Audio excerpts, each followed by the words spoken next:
The morning fog clung to the shattered conservatory glass like guilty secrets, each crystalline fragment catching the pale light in accusatory glints.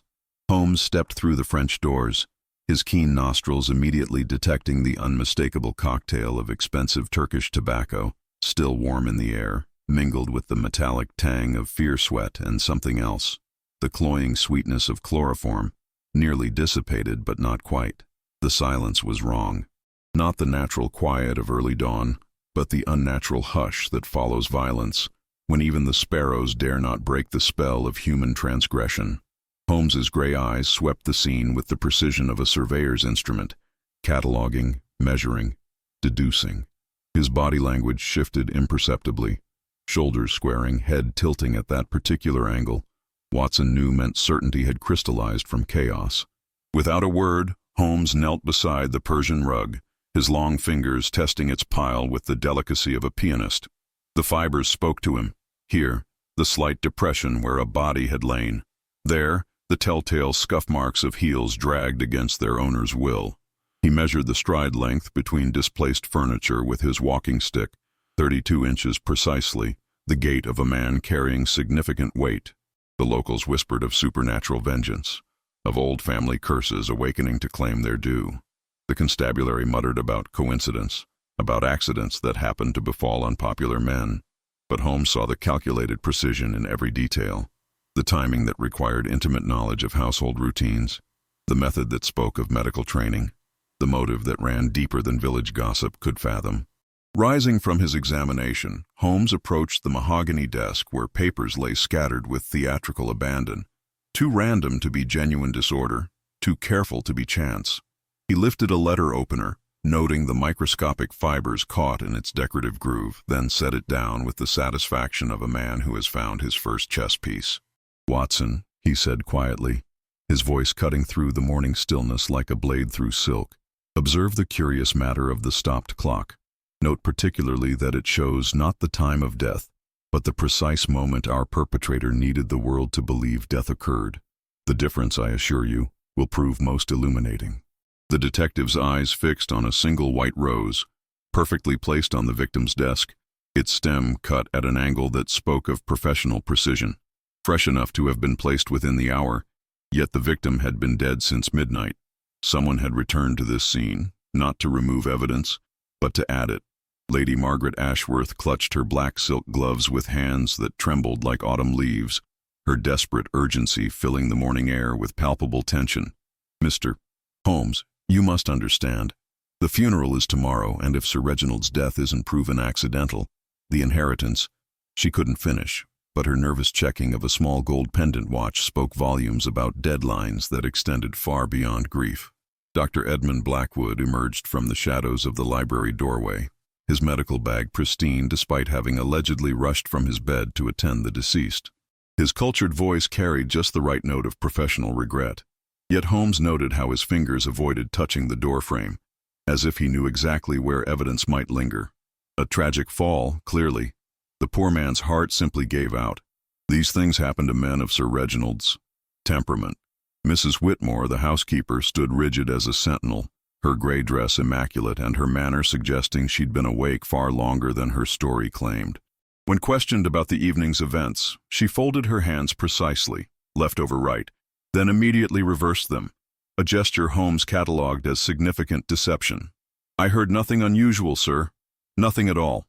But her eyes darted repeatedly to the conservatory doors, and Holmes noticed fresh mud on her otherwise spotless boots. Inspector Bradshaw arrived with the bluster of provincial authority, his skepticism of London methods evident in every gesture. He wielded his notebook like a shield against complexity, preferring simple explanations to intricate truths. "Natural causes, Mr. Holmes. Sir Reginald was known for his weak constitution and violent temper. The man simply worked himself into a fatal rage." Watson approached from the garden path, his medical training evident in his careful examination of the grounds. "Holmes, the positioning is curious. If Sir Reginald fell from the conservatory steps as suggested, the body should have landed differently." He gestured toward the disturbed earth beneath the broken glass. "And there are wheel tracks here, narrow like a bath chair, leading from the service entrance." The estate itself formed a strategic chessboard of opportunity and concealment. The conservatory connected to the main house through French doors that offered perfect sight lines to the library, where Sir Reginald conducted his business dealings. A hidden passage, revealed by blueprint examination, ran from the wine cellar to the conservatory floor, knowledge that would require intimate familiarity with the house's Victorian-era modifications. The rose garden provided multiple approach routes, each offering different advantages: the formal path for legitimate visitors, the service track for discreet delivery, and the overgrown boundary hedge that hadn't been trimmed since the gardener's mysterious departure 2 weeks prior. Holmes noted how the conservatory's position created natural blind spots, visible only to someone who'd studied the property's vulnerabilities. 2 solid clues emerged from Holmes's methodical investigation. First, a distinctive pattern of glass fragments that indicated the conservatory window had been broken from inside, then carefully rearranged to suggest external force. The larger shards lay in precise formation, while smaller pieces had been swept into unnatural piles, the work of someone with surgical precision.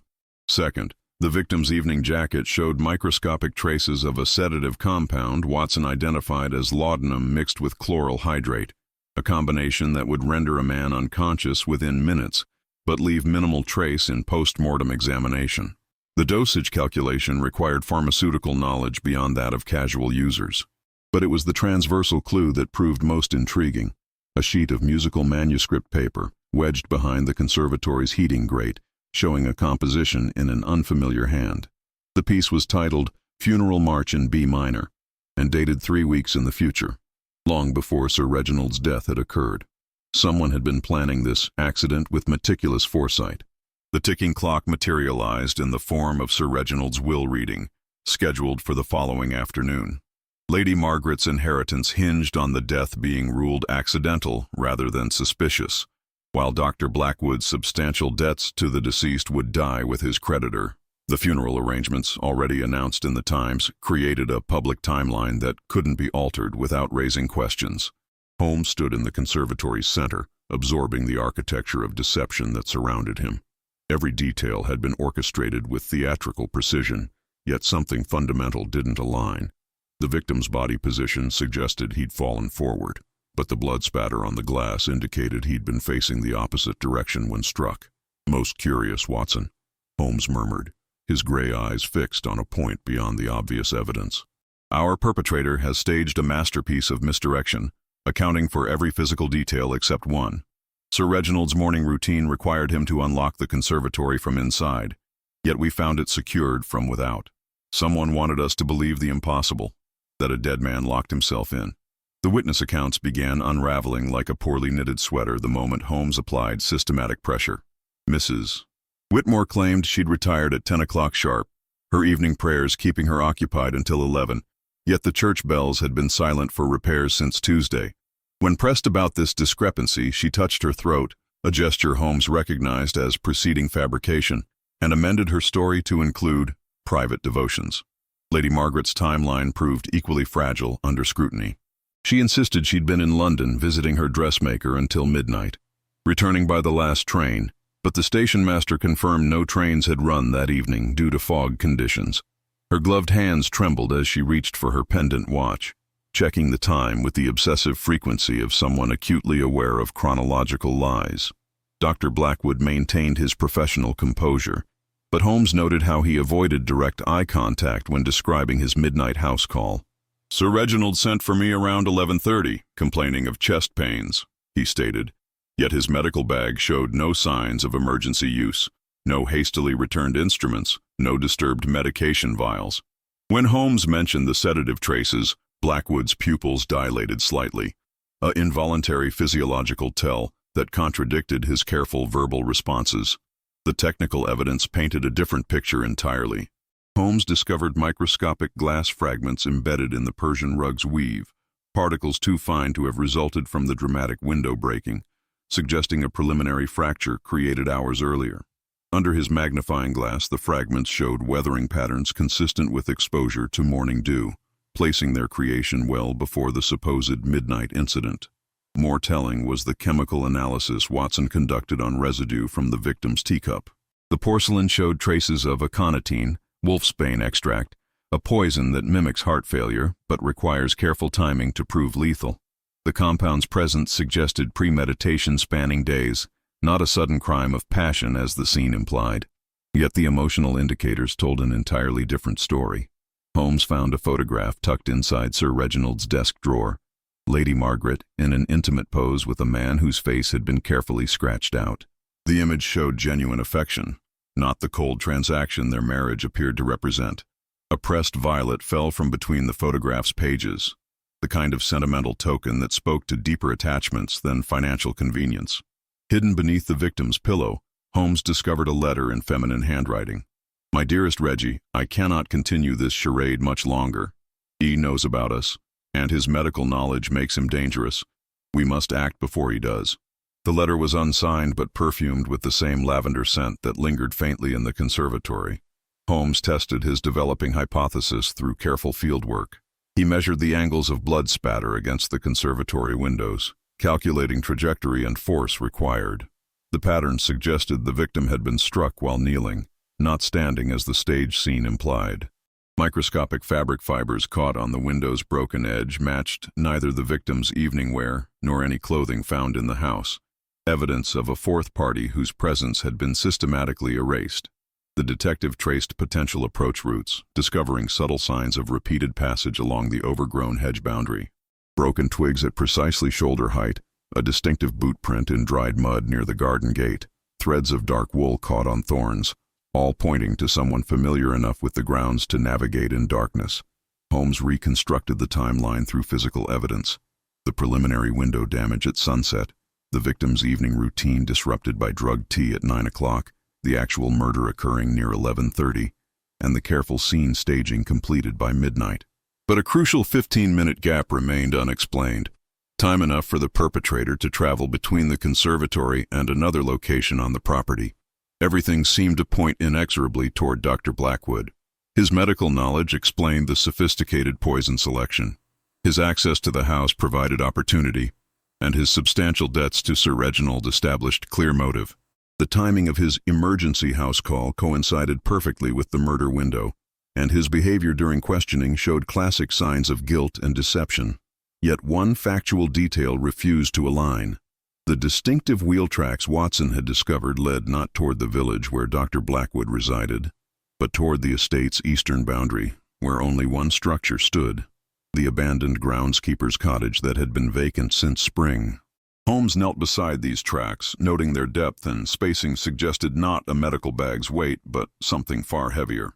"Watson," he said quietly, rising from his examination, "I fear we have been admiring an expertly painted theatrical backdrop while the real drama played out entirely off stage. Our Dr. Blackwood may indeed be guilty, but not of the crime we've been investigating." The morning light caught the conservatory's remaining glass panels, casting rainbow fragments across the Persian rug where Sir Reginald's body had lain. But now, Holmes saw a different pattern in those scattered colors, not random destruction, but deliberate misdirection pointing away from the true theater of operations. The telegraph from London arrived like a thunderbolt, shattering the careful architecture of assumptions Holmes had been constructing around Dr. Blackwood. The message, terse and official, confirmed that the doctor had spent the entire evening of Sir Reginald's death attending to a difficult childbirth in Whitechapel, witnessed by 3 midwives, 2 constables, and the parish recorder, who documented the birth at precisely 11:47 p.m. Holmes read the wire twice, his analytical mind already pivoting to accommodate this seismic shift. If Blackwood possessed an unshakable alibi, then someone had orchestrated an elaborate frame, not merely staging the murder scene, but preemptively establishing false evidence to implicate an innocent man. This suggested a mind that thought several moves ahead, anticipating investigative patterns and deliberately exploiting them. The realization brought a new dimension of respect for their unknown adversary. Someone had studied Holmes's methods, understanding that he would naturally suspect the person with medical knowledge and obvious motive. They had planted evidence with surgical precision. The pharmaceutical traces that pointed to medical training, the timing that coincided with Blackwood's supposed house call, even the careful positioning of the victim that suggested someone familiar with anatomy. Watson emerged from the library, his expression grim. "Holmes, I've made an unsettling discovery. The groundskeeper's cottage isn't as abandoned as we were led to believe." He held up a freshly laundered shirt, still bearing the faint scent of starch and careful pressing. Someone has been living there quite recently. The larder contains provisions purchased within the week, and there's evidence of regular correspondence. Fresh blotting paper, recently used ink, and a postal scale. The cottage represented a perfect base of operations, close enough to monitor the estate's routines, isolated enough to avoid casual discovery, and positioned with clear sight lines to both the conservatory and the main house. Holmes examined the interior with renewed interest, finding subtle signs of long-term habitation disguised as abandonment. More disturbing was the evidence of systematic surveillance. A collection of detailed sketches showed the estate's floor plans, with annotations in multiple hands, as if created through collaborative observation over months. Timetables documented Sir Reginald's daily routines with obsessive precision. His morning constitutional at 6:30, his afternoon correspondence at 3, his evening reading in the conservatory at 9:15. Hidden beneath a loose floorboard, Holmes discovered a cache of correspondence that revealed the true scope of the conspiracy. Letters written in code discussed the Ashworth problem and referenced payments to be made upon successful resolution. The papers were signed with a distinctive symbol, a serpent consuming its own tail, that Watson recognized from his military service as the mark of a particular type of mercenary organization. The revelation that Sir Reginald's murder was a contracted killing transformed every aspect of the investigation. This wasn't a crime of passion or desperate circumstance, but a coldly calculated business transaction. Someone had paid professional criminals to eliminate Sir Reginald, while ensuring that suspicion fell on convenient scapegoats like Dr. Blackwood. Holmes studied the cottage's strategic positioning, understanding now why their adversary had chosen this location. From the upper window, one could observe the estate's comings and goings while remaining invisible to casual surveillance. The building's proximity to both the main house and the village provided multiple escape routes, while its reputation for haunting kept locals at a respectful distance. But the most chilling discovery was a detailed dossier on Holmes himself, compiled with the thoroughness of a military intelligence report. Someone had studied his cases, his methods, even his personal habits with Watson. They knew he would focus on obvious suspects first, that he valued physical evidence over testimony, and that he could be misdirected through carefully planted clues that appealed to his logical nature. "Watson," Holmes said quietly, setting down the file that chronicled his own investigative patterns, "we are not merely solving a murder.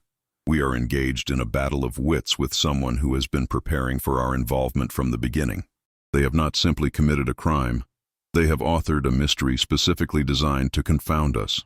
The afternoon light slanting through the cottage windows illuminated dust motes that hung in the air like suspended thoughts. Holmes realized that every clue they had discovered, every deduction they had made, might be part of an elaborate performance designed to lead them away from the truth. Their invisible opponent had not merely killed Sir Reginald. They had created a puzzle that used Holmes's own methods against him. The game, as Holmes often said, was afoot. But this time, he was not the hunter. He was simultaneously the prey and the unwitting participant in a deadly theater where the script had been written specifically for his intellectual weaknesses. The news of Dr. Blackwood's alibi rippled through the assembled suspects like a stone thrown into still water, each reaction revealing layers of character previously hidden beneath polite facades. Lady Margaret's relief manifested as genuine surprise, her shoulders sagging as if a weight had been lifted, her nervous pendant watching ceasing for the first time since Holmes had met her. The authenticity of her response suggested either remarkable acting ability or genuine ignorance of the frame attempt. Mrs. Whitmore's reaction proved more complex. The housekeeper's initial satisfaction, a brief, almost smug expression, quickly transformed into confusion, then calculating wariness. Holmes noted how she unconsciously stepped closer to the library door, positioning herself near an escape route while her eyes darted between the assembled company as if reassessing each person's potential for violence. Dr. Blackwood himself arrived within the hour, summoned by telegraph from London, his indignation tempered by professional curiosity about the sophisticated frame attempt. "Aconitine mixed with laudanum," he mused, examining Watson's chemical analysis. "Whoever did this understands not merely the pharmacological properties, but the investigative signatures each compound leaves. This suggests someone with formal training. not just casual medical knowledge. Holmes adjusted his investigative approach with the precision of a master chess player recognizing his opponent's gambit. Rather than pursuing obvious lines of inquiry, he began testing for invisible reactions, making seemingly casual observations while monitoring micro-expressions, vocal patterns, and unconscious physical responses. "How curious," he remarked to the assembled group, that Sir Reginald's morning correspondence included a letter from his insurance company, inquiring about policy beneficiaries. He watched Lady Margaret's face carefully, noting that her confusion appeared genuine, while Mrs. Whitmore's pupils contracted slightly, a sign of recognition or concern. The detective implemented a subtle trap, requesting that each person demonstrate their familiarity with the conservatory by walking through Sir Reginald's typical evening routine. Lady Margaret moved hesitantly, clearly unfamiliar with her husband's habits, while Mrs. Whitmore navigated the space with unconscious precision until she reached the spot where the body had been found, where she suddenly froze, her hand rising to her throat in obvious distress. Most revealing was Inspector Bradshaw's reaction to news of the professional conspiracy. Rather than expanding his investigation to accommodate this new complexity, he became increasingly defensive of his simple accident theory. "Mercenaries and coded letters," he scoffed. "Next you'll be telling me about international intrigue. Sometimes, Mr. Holmes, a man simply falls down and dies." Holmes began exploring the psychological landscape of his newly viable suspect, Mrs. Whitmore. The housekeeper had served the Ashworth family for 15 years, arriving shortly after Sir Reginald's first wife's death. Her references were impeccable, her service exemplary, yet Holmes detected something performative in her perfect competence, as if she had studied the role of ideal housekeeper rather than naturally embodying it. A deeper examination of her quarters revealed telling details: medical texts hidden beneath innocuous domestic manuals, a collection of theatrical programs spanning 2 decades, and most intriguingly, a locked wooden box containing correspondence in the same coded format Holmes had discovered in the cottage. The woman who presented herself as a simple domestic servant possessed capabilities that extended far beyond household management. Her character flaw emerged through careful observation, perfectionism that bordered on obsession. Every surface in her domain reflected obsessive attention to detail, every routine executed with military precision. It was a personality type that would find Sir Reginald's chaotic personal habits, his tendency to leave papers scattered, his habit of dropping cigar ash on Persian rugs, not merely annoying but genuinely offensive. Holmes tested this theory by deliberately disturbing small aspects of the crime scene's organization, then monitoring Mrs. Whitmore's reactions. When he moved a decorative vase 3 inches from its position, her eyes tracked the displacement immediately, her fingers twitching with the desire to correct it. When he left his notebook open on a table, she unconsciously closed it while passing, her need for order overriding caution. "Watson," Holmes murmured during a private moment, "observe how our Mrs. Whitmore maintains perfect composure when discussing murder, poison, and professional conspiracies, yet becomes visibly agitated when confronted with disorder.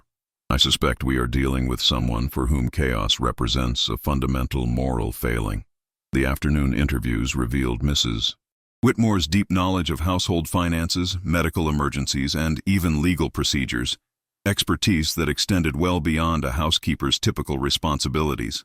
She spoke of complex insurance policies, pharmaceutical interactions, and inheritance law with casual familiarity, yet claimed to be a simple domestic servant educated only in basic literacy. As evening approached, Holmes recognized the pattern emerging from his adjusted investigation. Mrs. Whitmore possessed the knowledge, opportunity, and psychological profile of their killer, while Lady Margaret appeared to be another victim of the conspiracy rather than its architect. The perfect housekeeper was perhaps too perfect, a performance maintained for 15 years while planning the ultimate resolution to her employer's insufferable habits. The revelation of Sir Reginald's secret financial dealings emerged from his private correspondence, discovered behind a false panel in his study desk. Letters from a discreet London banking house detailed a complex web of investments in South African mining operations, each transaction requiring absolute confidentiality due to the controversial nature of the colonial ventures. The profits were substantial, but so were the political risks. Exposure could destroy not only Sir Reginald's reputation, but several prominent government officials who had invested through his private syndicate. Lady Margaret's genuine shock at learning about these clandestine activities confirmed her peripheral role in her husband's business affairs. "Diamond mines?" she whispered, examining the detailed financial records. "He told me his wealth came from railway investments and property development. These transactions, they involve companies I've never heard of, territories I couldn't locate on a map." More disturbing was the discovery that Sir Reginald had been receiving threatening letters for months, not about his business practices, but about something far more personal. Hidden in a hollowed-out volume of Shakespeare were correspondence and photographs that revealed an ongoing investigation into the mysterious death of his first wife, Caroline, 15 years earlier. Someone had been systematically gathering evidence suggesting her accidental drowning had been deliberately orchestrated. The institutional obstacles began materializing with bureaucratic precision. Inspector Bradshaw received a telegram from Scotland Yard instructing him to conclude the investigation expeditiously, citing considerations of public interest and social stability. The local magistrate, Sir Pemberton, arrived unexpectedly to review the proceedings, his obvious nervousness suggesting external pressure to reach specific conclusions.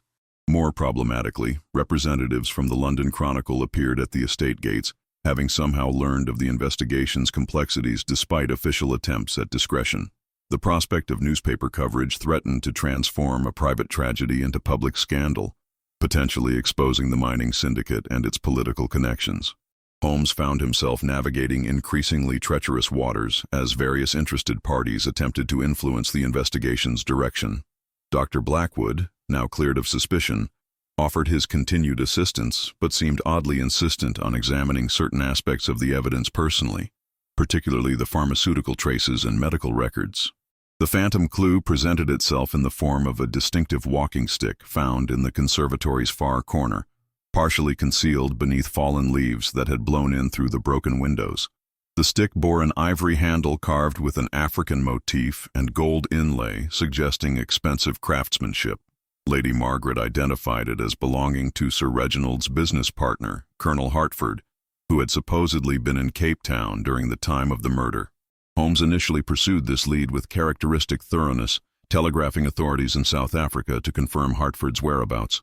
The responses seemed to support the colonel's alibi, passenger manifests, hotel registrations, and witness statements placing him definitively in Cape Town during the relevant period.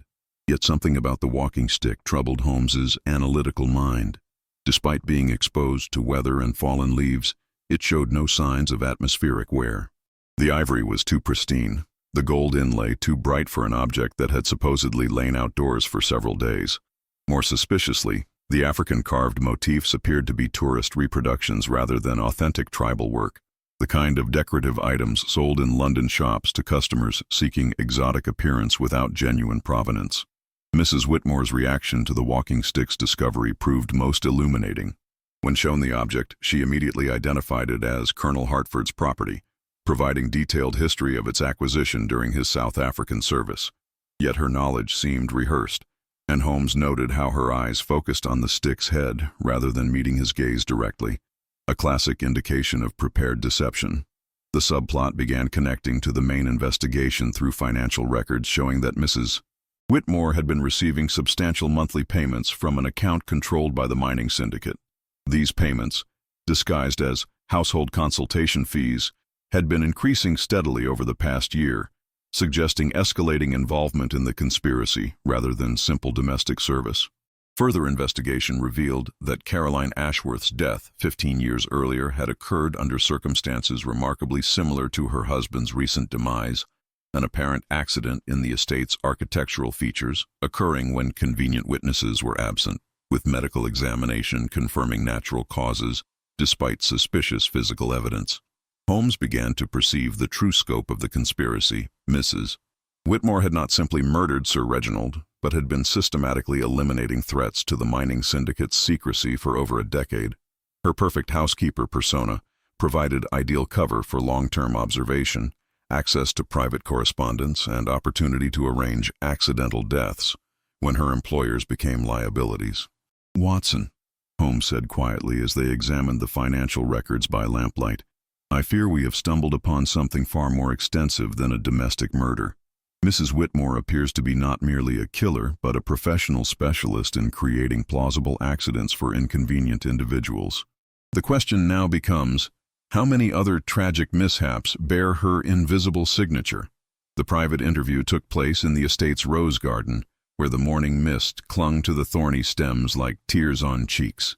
Mrs. Whitmore had requested this meeting, claiming she had information too sensitive for official channels, and Holmes had agreed, recognizing the psychological advantage of conducting the conversation in a space she associated with safety and control. "I've served this family faithfully for 15 years, Mr. Holmes," she began, her voice carrying the weight of suppressed confession. "I've seen things, done things, protected things that decent people shouldn't have to protect." Her hands, normally steady as a surgeon's, trembled as she reached for the garden shears lying on a nearby bench, not threatening, but seeking familiar tools for comfort. The housekeeper's carefully maintained facade began cracking under the pressure of sustained investigation. She spoke of Carolyn Ashworth's final days, not the official story of accidental drowning, but the reality of a woman terrified by her husband's increasingly violent tendencies. "She came to me with bruises, Mr. Holmes. Dark bruises on her throat, her wrists. She was planning to leave him, to expose his business dealings to the authorities." Holmes found himself confronting an ethical complexity his logical mind struggled to categorize. If Mrs. Whitmore had indeed killed Caroline's abusive husband, was justice served or perverted? The philosophical question became more troubling when she revealed the extent of Sir Reginald's crimes against vulnerable people. Not just business partners, but servants, tenants, anyone who couldn't defend themselves against his wealth and social position. "He was going to do it again," Mrs. Whitmore whispered, her confession emerging in fragments between suppressed sobs. Lady Margaret had begun asking questions about the finances, about Caroline's death. "I saw how he looked at her when she challenged him, the same cold calculation I'd seen before his first wife's accident. I couldn't let it happen again." The emotional weight of her revelation struck Holmes with unexpected force. His analytical mind could parse the evidence, categorize the crimes, even admire the sophisticated execution of her plan. But his human heart grappled with the moral ambiguity of a killer who claimed to be protecting innocent lives from a predator who used society's protection of wealth and status to escape justice. Watson joined them in the garden, carrying a leather portfolio that contained the results of his discreet inquiries into Caroline's death. The medical records, previously sealed by official discretion, revealed evidence that supported Mrs. Whitmore's claims: injuries inconsistent with accidental drowning, toxicological findings suggesting forced consumption of alcohol, and witness statements that had been systematically suppressed or discredited.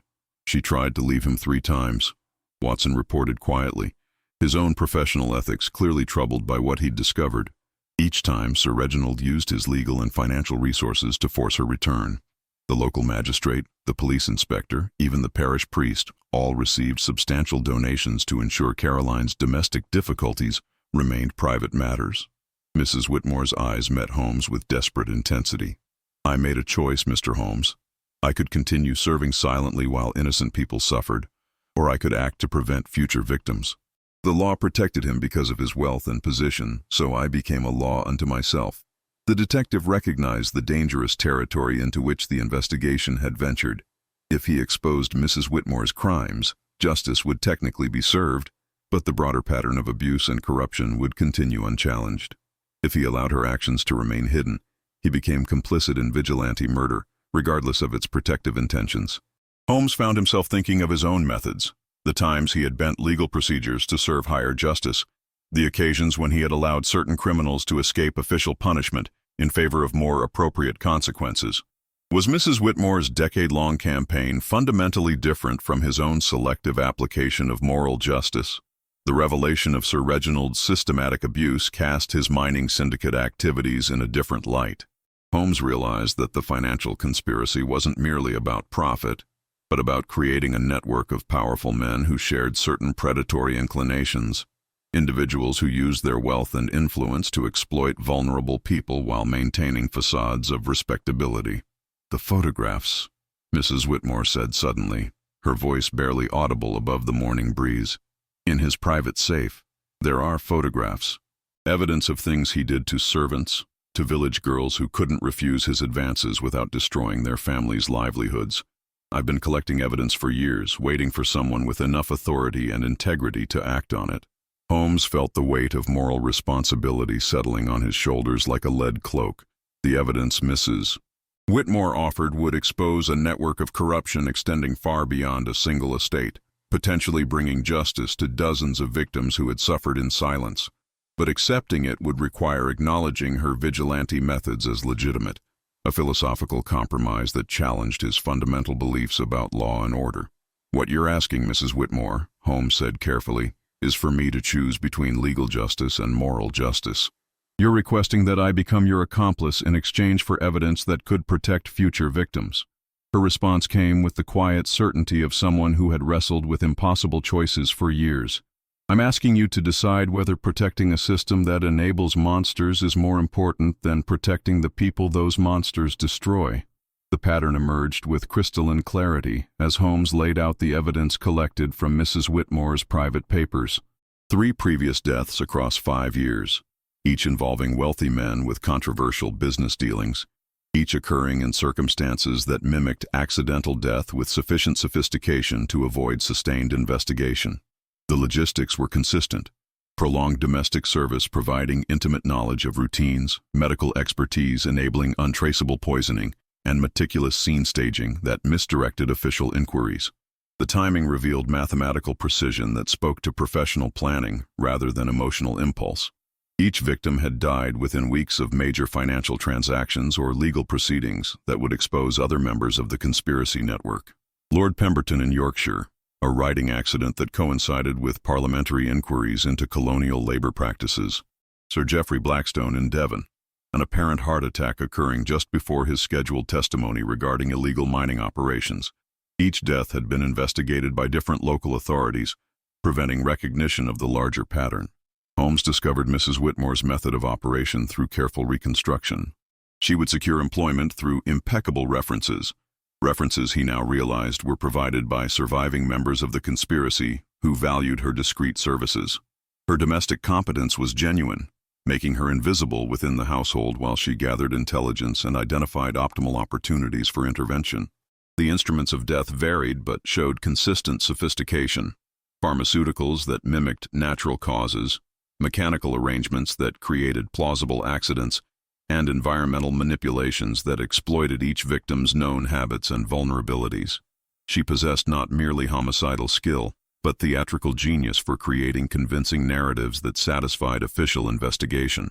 The shock event materialized with the sudden arrival of Colonel Hartford, whose supposed presence in Cape Town proved to be an elaborate fiction. The man appeared at the estate gates in the early afternoon, his authentic African walking stick, not the planted reproduction, identifying him immediately as the conspiracy's most dangerous member. His presence confirmed Holmes's growing suspicion that Mrs. Whitmore had not acted independently, but as part of a larger organization. Hartford's appearance triggered visible panic in Mrs. Whitmore, whose carefully maintained composure finally cracked under the strain of confronting her apparent superior.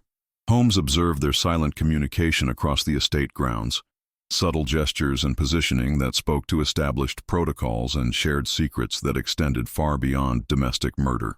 More troubling was the discovery that crucial evidence had begun disappearing with systematic precision. The coded correspondence vanished from the groundskeeper's cottage, the pharmaceutical traces were contaminated by accidental chemical spills, and several key witness statements were mysteriously misfiled by Inspector Bradshaw's increasingly unreliable administrative system. The public deadline arrived in the form of an announcement in the London Times. Sir Reginald's memorial service would take place in 3 days, to be attended by prominent government officials, business leaders, and colonial administrators. The gathering represented an unprecedented opportunity to expose the entire conspiracy network, but also created immense pressure to conclude the investigation with results that wouldn't embarrass powerful attendees. Lady Margaret received a series of anonymous notes threatening her safety if she continued cooperating with Holmes' investigation.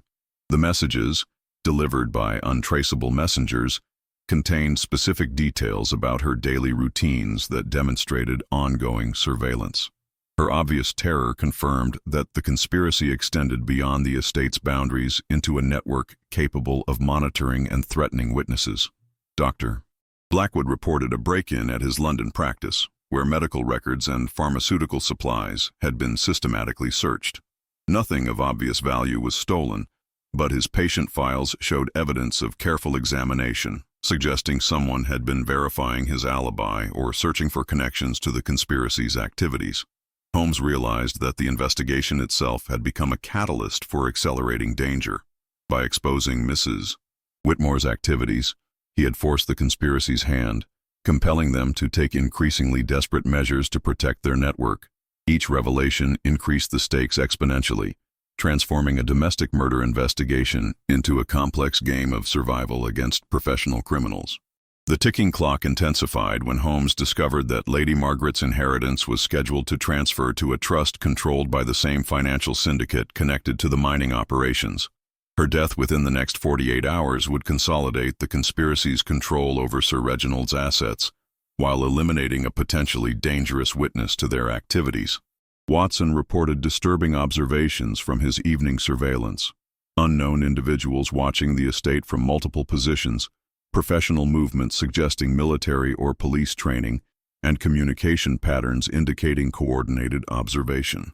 The investigation had clearly attracted attention from elements far more dangerous than a single homicidal housekeeper. Holmes stood in the conservatory where Sir Reginald's body had been discovered, understanding now that they had been investigating the visible tip of a much larger and more dangerous iceberg. Mrs. Whitmore's confession had not resolved the case but had opened a door into a criminal organization with resources, connections, and ruthless determination to protect their activities through any necessary means. "Watson," he said grimly, watching shadows move beyond the estate boundaries, "I fear we have moved beyond solving a murder and into preventing several more. Our investigation has made us targets of the very conspiracy we seek to expose."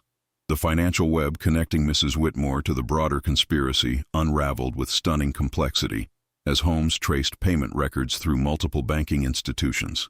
The household consultation fees represented only the visible portion of her compensation. Deeper investigation revealed property holdings in false names, investment accounts managed by offshore trusts, and a systematic financial structure that had been building her wealth for over a decade. Lady Margaret's inheritance situation proved even more intricate than initially apparent. Sir Reginald's will contained clauses specifically designed to benefit the mining syndicate in the event of his wife's death within 2 years of his own demise. These provisions, buried in legal language that even experienced solicitors might overlook, would transfer control of substantial assets to trustees who were themselves secret investors in the colonial operations. The romantic subplot that had seemed peripheral suddenly gained central importance when Holmes discovered love letters between Lady Margaret and a young barrister named Thomas Fairfax, correspondence that revealed not an affair, but a professional relationship focused on investigating her husband's business practices. Fairfax had been helping her gather evidence of the mining syndicate's illegal activities, making both of them primary targets for elimination. Holmes confronted the phantom clue of Colonel Hartford's planted walking stick by tracing its purchase through London antiquities dealers. The reproduction had been commissioned specifically for the frame attempt, demonstrating the conspiracy's resources and planning capabilities. More significantly, the transaction records reveal that Mrs. Whitmore had paid for the stick using funds from her consulting account, evidence that she was actively participating in misdirection efforts rather than merely following orders. The connection to Caroline Ashworth's death 15 years earlier emerged through careful examination of household records from that period.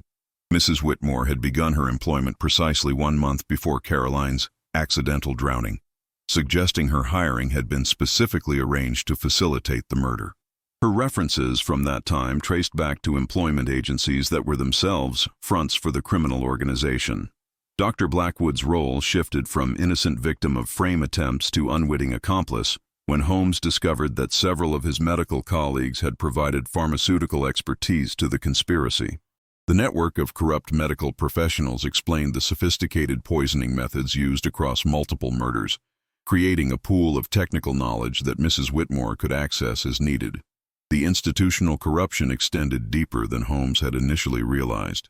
Inspector Bradshaw's bumbling competence masked systematic evidence tampering, while local magistrates had been receiving regular contributions to ensure that investigations concluded with appropriate discretion.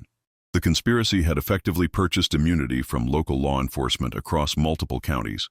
Holmes began recognizing the infrastructure of a criminal organization that had been operating successfully for decades. Mrs. Whitmore represented not an anomaly, but a standardized operational method.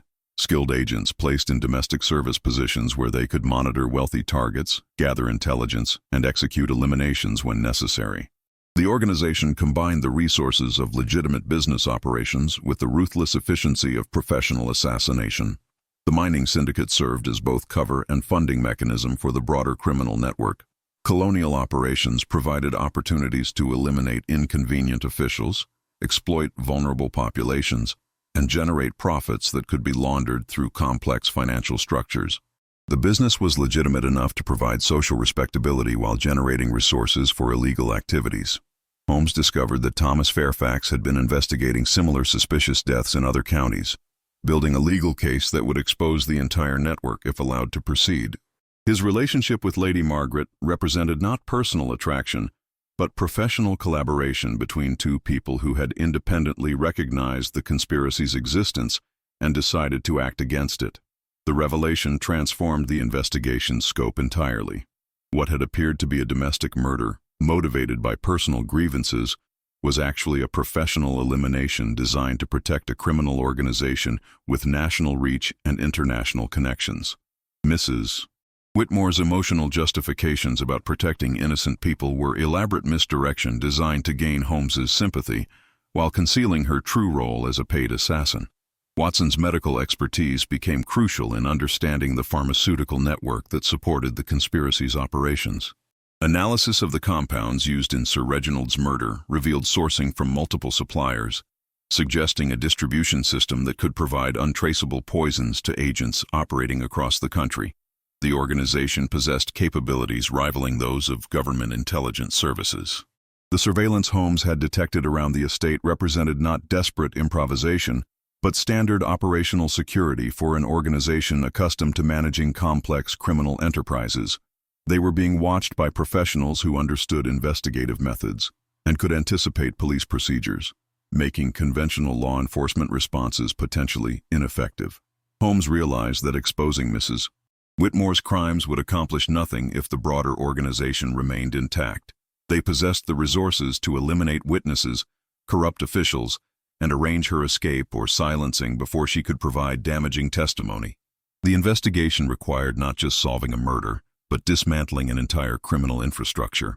"Watson," Holmes said as they reviewed the interconnected evidence, "we are not investigating a crime.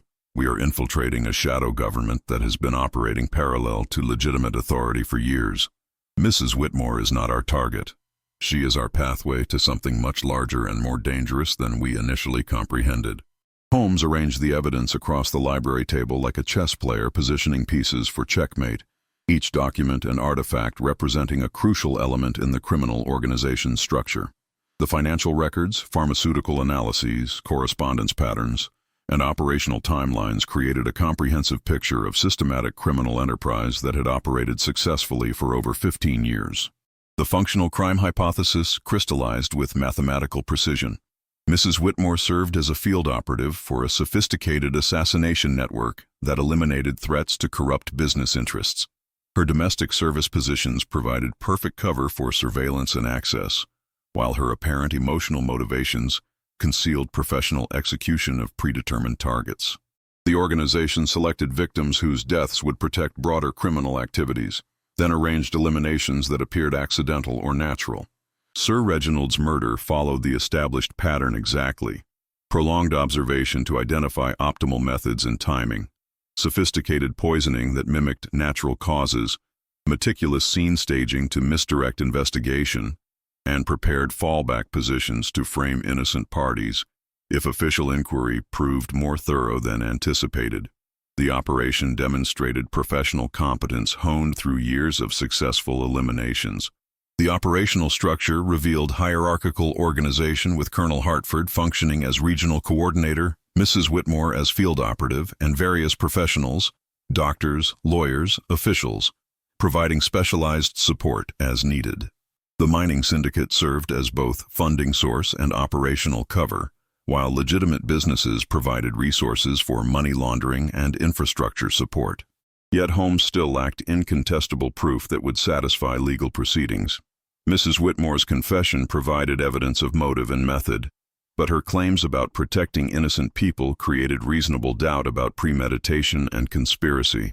The financial connections could be explained as legitimate compensation for extended domestic service, while the pharmaceutical evidence remained circumstantial without witnesses to the actual poisoning. The breakthrough came through Colonel Hartford's desperate error of returning to personally supervise the investigation's resolution. His presence at the estate provided the missing link between Mrs. Whitmore's actions and the broader conspiracy, while his obvious authority over her demonstrated the professional relationship that transformed her from sympathetic vigilante to paid assassin. Holmes observed Hartford's behavior carefully, noting the unconscious military bearing that suggested formal training, the casual familiarity with criminal procedures that spoke to extensive experience, and most tellingly, his detailed knowledge of the estate's layout and security measures despite supposedly never having visited before. The colonel's expertise revealed itself through subtle details. His immediate recognition of potential evidence locations, his instinctive positioning to monitor escape routes, and his careful avoidance of surfaces that might retain fingerprints. The maximum risk materialized when Holmes realized that Hartford's arrival coincided with plans to eliminate both Lady Margaret and himself before the memorial service could expose the conspiracy. Mrs. Whitmore's emotional appeals had been calculated misdirection designed to delay his investigation, until professional cleaners could arrange a tragic accident that would close the case permanently. Watson's discovery of surveillance equipment hidden throughout the estate confirmed that their every movement had been monitored since the investigation began. The organization possessed real-time intelligence about Holmes's progress, enabling them to stay ahead of his deductions and prepare countermeasures for each breakthrough. They had been playing a game where only one side knew the rules. The immediate danger became apparent when Holmes found traces of the same pharmaceutical compounds used on Sir Reginald in the estate's water supply and kitchen provisions. The organization was preparing to eliminate all potential witnesses through mass poisoning, then blame the deaths on contaminated food supplies or environmental factors. The memorial service would become a convenient cover for multiple suspicious deaths. Holmes recognized that conventional legal procedures were inadequate for confronting this level of criminal sophistication. The organization had corrupted enough officials to ensure that normal investigative channels would be blocked or misdirected, while their resources enabled them to eliminate witnesses faster than legal proceedings could protect them. Holmes orchestrated his trap with the precision of a master tactician, using the estate's architectural features and the organization's own surveillance capabilities against them. The bait required appearing to abandon his investigation in favor of the official accident conclusion, creating false confidence that would draw the conspirators into revealing their true nature and capabilities. The evening fog provided perfect cover for Holmes' real strategy, dividing his forces to monitor multiple strategic positions while creating the illusion of reduced vigilance. Watson positioned himself in the groundskeeper's cottage to observe Colonel Hartford's movements and document his coordination with external agents. Lady Margaret was secretly relocated to the village under Dr. Blackwood's protection, while Holmes remained at the estate to maintain the appearance of normal investigative activity. Mrs. Whitmore's behavior during the supposed investigative conclusion revealed her true professional nature. Rather than showing relief at escaping suspicion, she demonstrated calculated assessment of remaining risks and methodical preparation for contingency operations. Holmes observed her subtle communication with external agents, her systematic destruction of potential evidence, and her careful positioning to monitor his activities. The technological advantages Holmes had prepared included photographic equipment hidden in the conservatory to document criminal activities, chemical markers placed on potential evidence to track handling, and a discreet telegraph system connecting him with Scotland Yard resources that remained outside the conspiracy's influence. These preparations required careful coordination with trustworthy officials while avoiding the corrupted local authorities. Colonel Hartford's coordination with external agents became visible through careful observation of seemingly innocent activities. Delivery personnel arrived with suspicious regularity. Maintenance workers accessed areas they had no legitimate need to examine, and local residents began displaying behavior patterns suggesting external instruction or compensation. The organization was mobilizing significant resources to resolve the Ashworth situation permanently. The environmental conditions favored Holmes's strategy. The persistent fog limited visibility while enhancing acoustic surveillance. The estate's isolated location prevented easy escape routes, and the approaching memorial service created time pressure that would force the conspirators to act decisively rather than maintaining patient observation. Holmes divided his team's responsibilities with military precision. Watson documented evidence of conspiracy coordination. Dr. Blackwood provided medical expertise to counter potential poisoning attempts. Lady Margaret served as protected witness to corroborate testimony, and Inspector Bradshaw, despite his corruption, was manipulated into positions where his official authority could be used against the conspiracy. The bait activation required Holmes to appear vulnerable while actually maintaining strategic advantage. He announced his intention to conclude the investigation with Mrs. Whitmore's exoneration and Sir Reginald's death ruled accidental, creating false confidence that would encourage the organization to reveal their true scope and methods. Mrs. Whitmore's response to the apparent investigative conclusion demonstrated professional assessment rather than emotional relief. She immediately began implementing what Holmes recognized as standard elimination protocols: systematic destruction of evidence, preparation of escape routes, and coordination with external agents for final cleanup operations. The critical moment arrived when Colonel Hartford attempted to accelerate the timeline by directly confronting Holmes about his investigative findings. The colonel's casual threats revealed extensive knowledge of Holmes's personal history, his methods, and his previous cases, intelligence that could only have been gathered through systematic surveillance by a well-resourced organization. Holmes maintained careful documentation of each threat and revelation, using the conspiracy's own confidence against them by encouraging detailed explanations of their capabilities and methods. The colonel's professional pride led him to describe operational procedures that provided crucial evidence of the organization's structure and activities. The surveillance network's coordination became visible as external agents began positioning for the planned elimination. Holmes observed the systematic approach: perimeter security, communication protocols, and contingency planning that demonstrated military-level operational sophistication. The organization was not merely criminal, but possessed capabilities rivaling government intelligence services. Watson's position in the groundskeeper's cottage provided crucial intelligence about the external coordination, documenting the arrival of additional personnel, the distribution of specialized equipment, and the establishment of communication networks that connected the estate operation to broader organizational resources. The fog that had initially seemed to favor the conspirators began working against them as Holmes used his intimate knowledge of the estate's geography to maintain mobility while they struggled with unfamiliar terrain. The environmental advantage shifted to favor prepared defenders over organized attackers. Holmes recognized the pivotal moment when Colonel Hartford's confidence led him to reveal crucial operational details: the organization's national scope, their governmental connections, and most importantly, their systematic approach to eliminating investigative threats. These revelations provided the evidence needed to expose the conspiracy beyond mere criminal charges into matters of national security. The confrontation reached its climax when Mrs. Whitmore was forced to choose between maintaining her cover story or supporting the colonel's increasingly desperate attempts to resolve the situation through direct action. Her professional training conflicted with the emotional investment she had developed in her domestic persona, creating the psychological pressure that would ultimately fracture the conspiracy's careful planning. The bait operation reached its most dangerous phase as Colonel Hartford's external agents began systematic elimination of potential witnesses. Holmes detected movement in the fog surrounding the estate, professional surveillance being replaced by direct action teams equipped with capabilities that extended far beyond simple intimidation.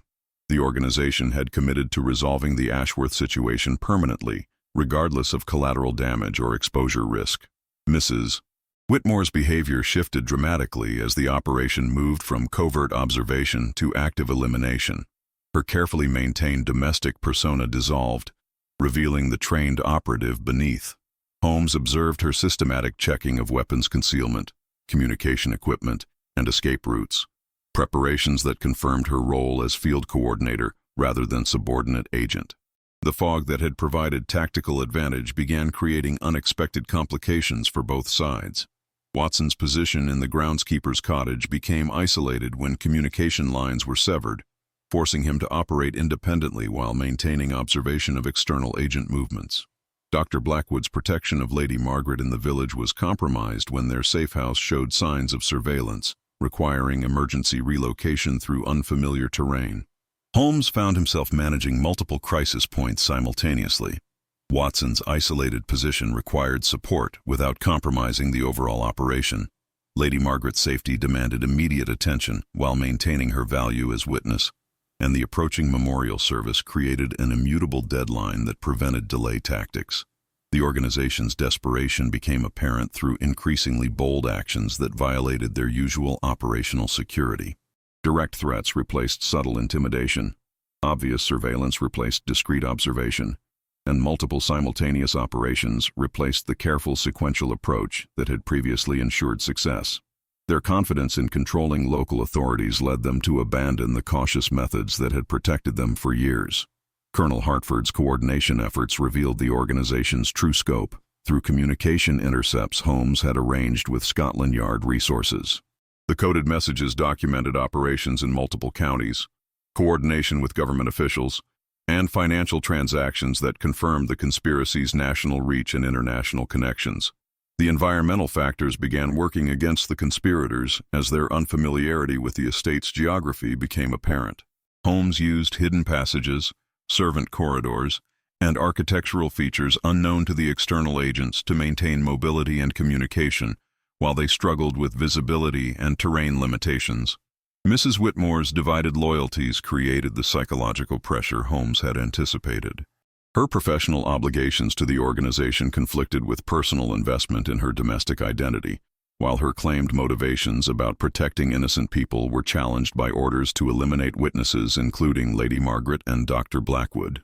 The approaching crisis point forced desperate improvisation from both sides. Holmes had to adapt his careful planning to accommodate unexpected developments. Watson's communication loss, Lady Margaret's compromised safe house, and Inspector Bradshaw's sudden absence when his corruption was finally exposed. The organization faced similar challenges as their systematic approach dissolved under time pressure and operational complexity. The fog created acoustic confusion that both helped and hindered Holmes's tactical positioning. While it concealed his movements from visual surveillance, it also masked the approach of external agents and prevented clear assessment of their numbers and capabilities. Sound became the primary means of navigation and threat assessment for all parties. Holmes recognized the critical moment when Colonel Hartford abandoned operational security entirely, personally directing agent movements while maintaining direct communication with organizational superiors. The colonel's visible presence provided the evidence needed to connect field operations to broader conspiracy structure, but also indicated the organization's commitment to resolving the situation through any necessary means. The unexpected element emerged through Inspector Bradshaw's return with Scotland Yard reinforcements, not as Holmes had anticipated, but as the organization's final contingency plan. The supposedly corrupt local official had been playing a deeper game, coordinating with legitimate authorities to expose the conspiracy while maintaining his cover as compromised investigator.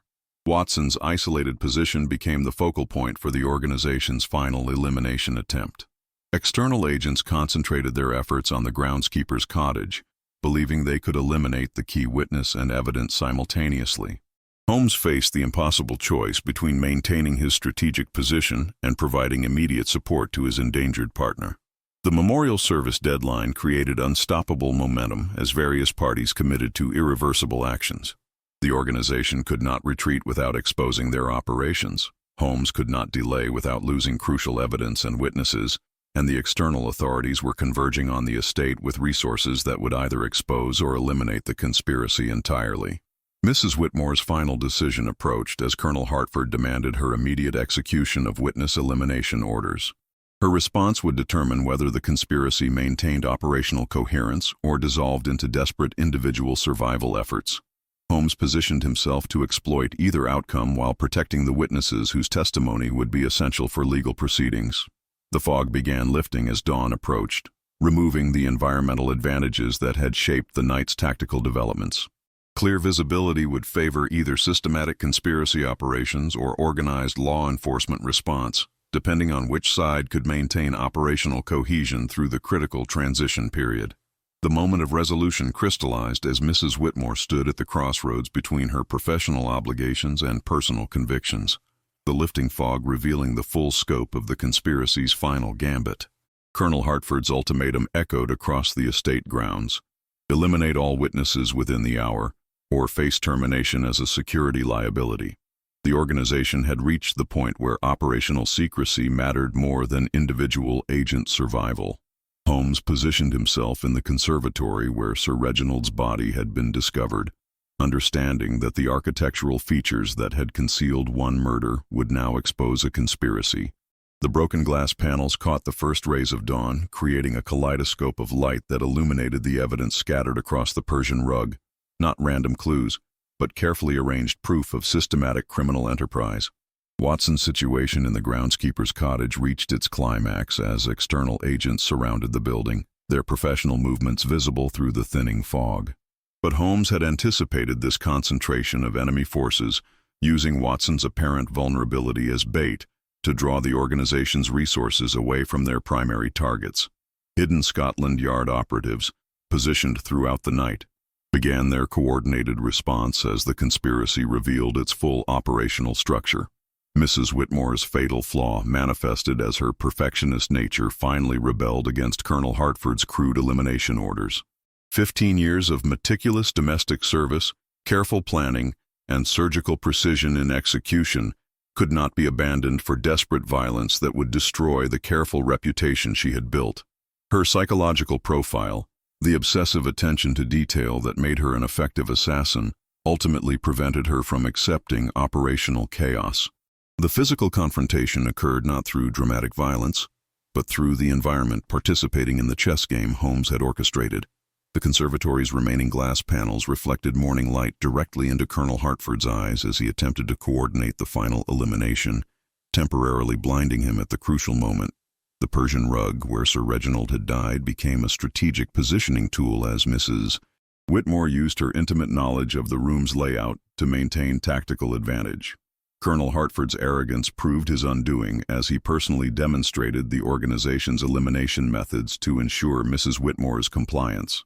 His casual handling of the same pharmaceutical compounds used to murder Sir Reginald provided the flagrant evidence Holmes needed, witnessed by hidden Scotland Yard operatives, documented by photographic equipment, and observed by multiple protected witnesses whose testimony would prove unshakable in legal proceedings. The emotional revelation came as Mrs. Whitmore finally spoke the truth about her 15-year campaign. Not the vigilante protection of innocent people she had claimed, but systematic elimination of threats to a criminal organization that had murdered her own family when she attempted to expose their activities decades earlier. Her domestic service had been enforced cooperation, not voluntary employment, making her both perpetrator and victim of the conspiracy's methods. Holmes's instant recognition at the original crime scene had perceived not just the mechanics of Sir Reginald's murder, but the psychological signature of someone forced to kill against their fundamental nature. Mrs. Whitmore's perfectionist execution had been professional competence masking personal revulsion, creating the subtle inconsistencies that had troubled his analytical mind from the beginning. The conspiracy's collapse occurred with mathematical precision as each operational element failed simultaneously. Colonel Hartford's capture provided evidence of hierarchical structure. Mrs. Whitmore's cooperation revealed financial networks and communication protocols, and the intercepted correspondence documented years of systematic criminal activity across multiple counties. The human cost became clear as the full scope of the organization's activities emerged. Not just the murders Holmes had investigated, but dozens of accidental deaths, systematic corruption of government officials, and exploitation of colonial operations that had destroyed countless innocent lives. Mrs. Whitmore's individual crimes were revealed as small components of a criminal enterprise that had operated with impunity for decades. Lady Margaret's survival represented more than witness protection. She became the symbol of the conspiracy's ultimate failure. Her courage in supporting the investigation despite personal danger, combined with Thomas Fairfax's legal expertise and Dr. Blackwood's medical testimony, created an unshakable foundation for legal proceedings that would expose the entire network. The dawn light filling the conservatory revealed not just the solution to Sir Reginald's murder, but the end of a criminal organization that had corrupted British society for decades.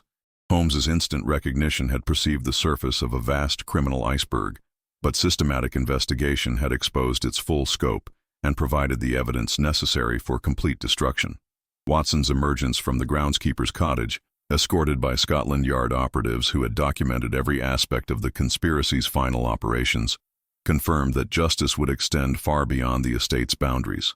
The organization's attempts to eliminate witnesses had instead provided comprehensive evidence of their methods, resources, and connections. The irony was not lost on Holmes that Mrs. Whitmore's perfectionist nature, the trait that had made her an effective assassin, had ultimately ensured her own capture and the conspiracy's exposure. Her inability to accept operational chaos had preserved the very evidence that would destroy the organization she had served for so many years. The legal consequences unfolded with the systematic precision that characterized the entire investigation. Colonel Hartford faced charges of conspiracy, murder, and treason that would ensure permanent imprisonment, while his cooperation in exchange for avoiding execution exposed the full scope of the organization's governmental connections. Mrs.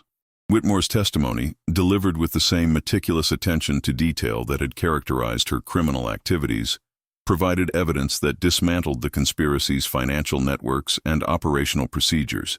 The social ramifications extended far beyond the estate's boundaries as parliamentary inquiries exposed the corruption that had enabled the organization's activities. Government officials who had accepted mining syndicate contributions found their careers destroyed, while colonial policies underwent comprehensive review to prevent future exploitation of vulnerable populations. The memorial service that had been intended to celebrate Sir Reginald's respectable facade became instead a symbol of institutional accountability and reform. Lady Margaret's inheritance, freed from the conspiracy's manipulative clauses, enabled her to establish a foundation supporting victims of domestic violence and colonial exploitation.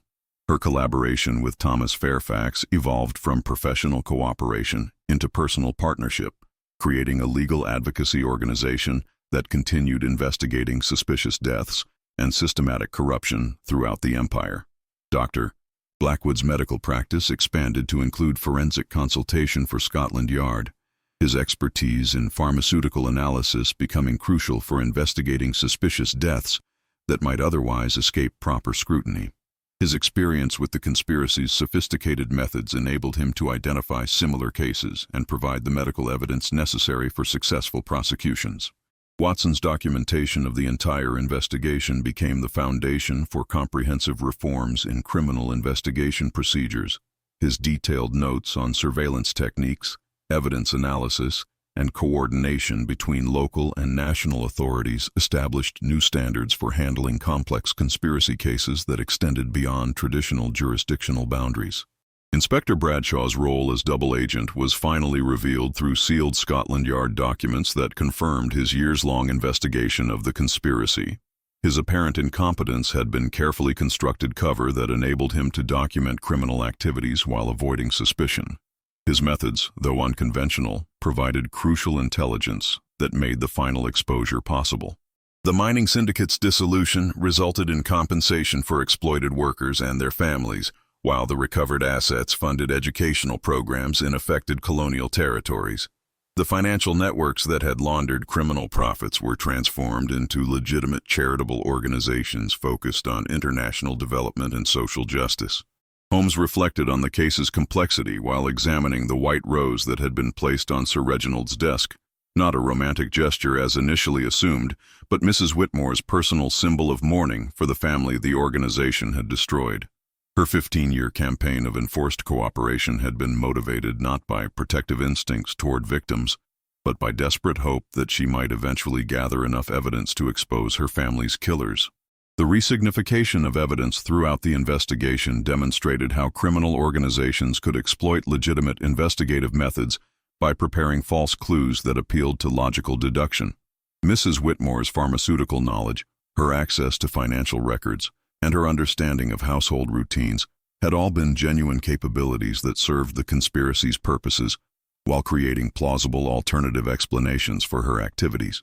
Watson's medical expertise proved crucial not only for analyzing the physical evidence, but for understanding the psychological profiles that enabled systematic criminal behavior.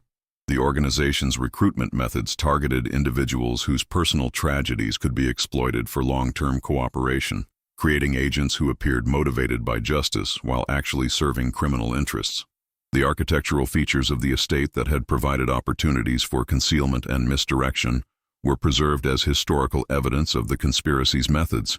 Future investigators could study the conservatory's layout, the hidden passages, and the surveillance positions to understand how domestic spaces could be exploited for criminal purposes. Holmes's instant recognition at the original crime scene had perceived not just the immediate evidence of murder, but the psychological signatures that indicated systematic rather than spontaneous criminal activity. His analytical methods, refined through years of experience, enabled him to detect the subtle inconsistencies that revealed professional execution disguised as emotional crime. The human cost of the conspiracy extended far beyond its immediate victims to include the families destroyed by systematic exploitation, the communities corrupted by criminal influence, and the institutions weakened by purchased compliance. Mrs. Whitmore's personal tragedy exemplified how criminal organizations perpetuated themselves by creating new victims who became unwilling participants in future crimes. The final breathing space came through Holmes's conversation with Mrs. Whitmore during her final imprisonment, where she asked whether justice had truly been served by exposing a conspiracy that would inevitably be replaced by similar organizations with better operational security. Her question challenged the fundamental assumption that individual criminal prosecution could address systematic social corruption. Holmes's response acknowledged the ethical complexity while affirming the necessity of continued resistance. Each exposure creates knowledge that makes future conspiracies more difficult to maintain. We cannot prevent all criminal organizations, but we can ensure that their methods become increasingly costly and their operational security increasingly complex. If you want the complete dramatized version with full character development, detailed dialogue, and expanded scenes, request full script development, or send the next title to create our next Sherlock Holmes investigation into the mysteries that challenge both logic and justice.